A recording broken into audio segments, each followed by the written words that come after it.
હું ગેરંટી સાથે કહી શકું છું કે આ ચટણી જો એકવાર ખાઈ લીધી તો આની સામે સારા દાળ શાક પણ ફિક્કા લાગશે।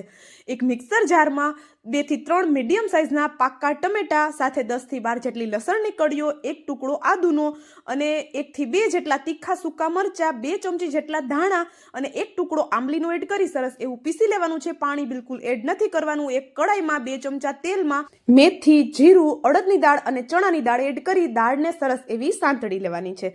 બંને દાળ આપણે કાચી જ લીધેલી છે। દાળ હલકી એવી સંતળાય એટલે આપણે એમાં લસણની કળીઓ, મીઠા લીમડાના પાન, અડધી ચમચી જેટલી હિંગ અને થોડા સૂકા મરચાના ટુકડા એડ કરી દઈએ। સરસ એવું સાંતળી લઈએ અને બનાવેલી ટમેટાવાળી પેસ્ટ એડ કરી સરસ એવું મિક્સ કરી લઈએ। અડધી ચમચી જેટલું સંચળ પાવડર અને અડધી ચમચી જેટલું નોર્મલ મીઠું, 1 ચમચી જેટલું કાશ્મીરી લાલ મરચું પાવડર એડ કરી સરસ એવું મિક્સ કરી દઈએ અને ચટણીમાંથી તેલ છૂટું પડે ત્યાં સુધી થવા દઈએ। લાસ્ટમાં 1 ચમચી જેટલો ગોળ અથવા તો ખાંડ એડ કરી દઈએ અને આપણી અહીંયા એકદમ ચટાકેદાર ખાટી મીઠી તીખી ચટણી બનીને તૈયાર છે।